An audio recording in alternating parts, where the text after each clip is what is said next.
We all know life is full of storms. We know that life is full of times when we have to push out from the shore into the open water, uncertain of what we will find. Life is full of times when we're not sure how we'll reach the other side. And life is full of times when the wind and waves batter our boat and we are terrified. Now, about 7 years ago, my partner Jason and I bought a little boat from one of his coworkers. We paid $100 for the boat, and that is because the boat is 30 years old and it wasn't running and it was filled with mice.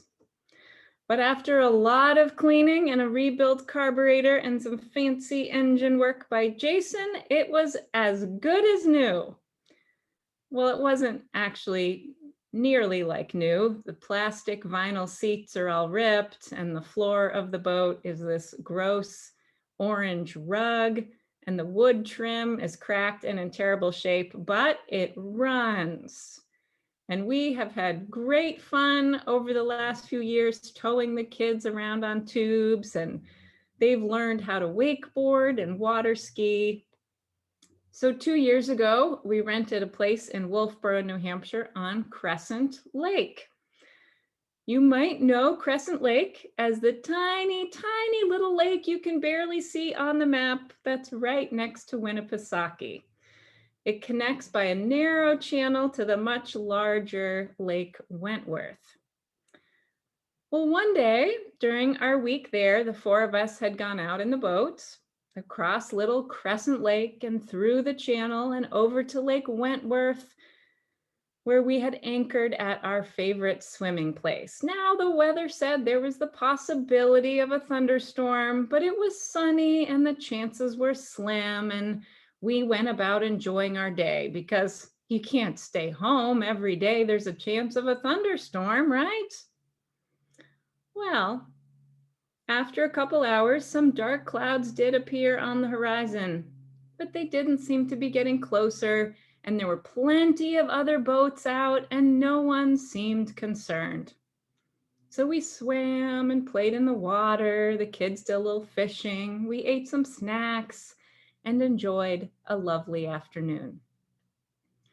Until those dark clouds started taking over more of the sky. And the clouds had that weird bluish black ominous look to them. We decided it would be a good idea if we started packing up, but as you can imagine, that took a couple minutes. We had to get the kids back in the boat, gather up the floaties and the nets and the fishing poles and the towels, pull up the anchor.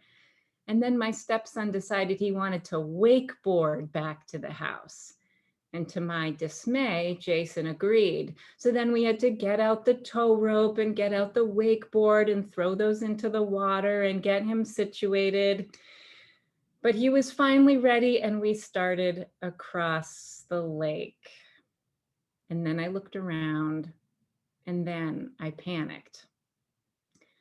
Those dark clouds had moved fully across the sky, and now there was not a single other boat in sight. We were alone on the lake. And of course, we couldn't just jet over to the nearby dock and run inside as everyone else seemed to have done. We had to cross nearly the entire width of Lake Wentworth, travel through the channel, and then cross Lake Crescent back to our house. This would take 15 minutes at best. So there we were, speeding alone across the lake.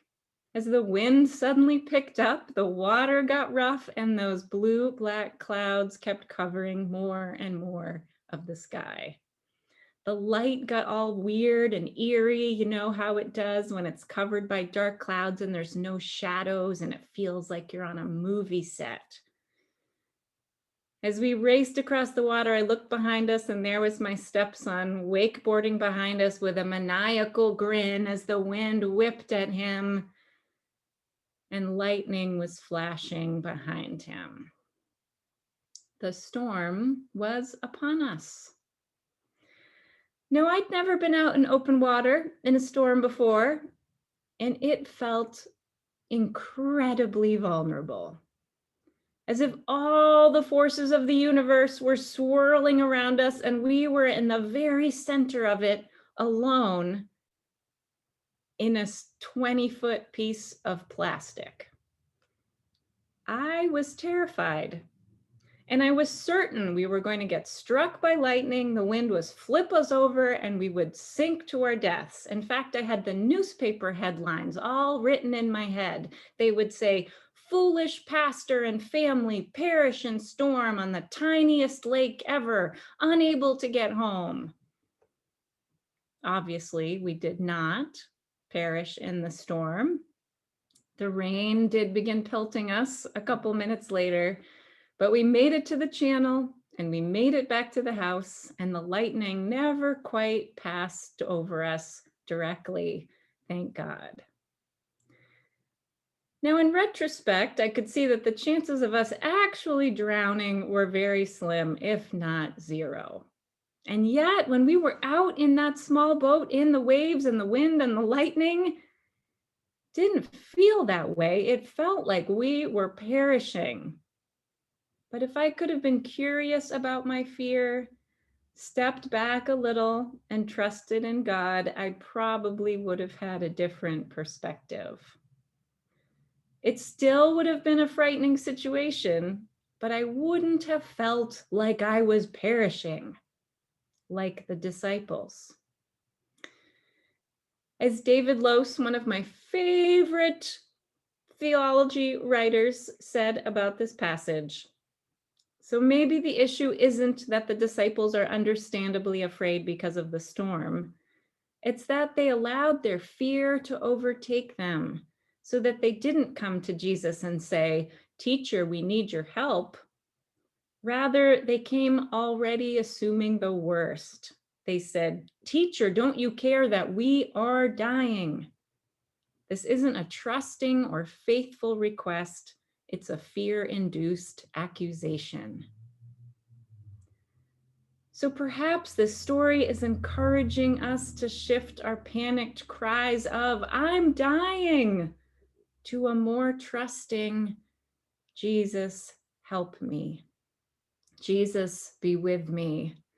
When the storms come, stay in the boat with me." Now, of course, it would be a shallow and saccharine theology that suggested that Jesus calms every storm, that Jesus can push back every ominous cloud from our lives. We know that just isn't true. Life is full of storms. In fact, all of our boats are going to sink at some point. Our loved ones will perish. Devastating things will happen. And so this story could leave us angry, wondering, railing at God, saying, "But in the Bible, you calmed the seas, you stilled the storms, you're supposed to get us to the other side."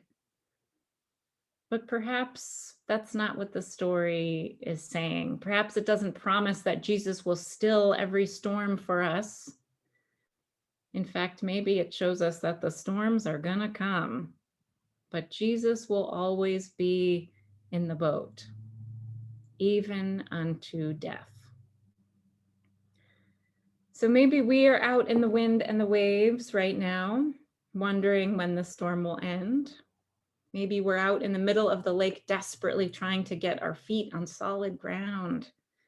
Maybe we're feeling desperately alone in our boat. Or maybe our boat is too crowded and we want to get out. Wherever we find ourselves, may we hold this story not with our heads, but with our hearts, as a reassurance that when the storms come, and they will, that Jesus will remain with us no matter what. Amen.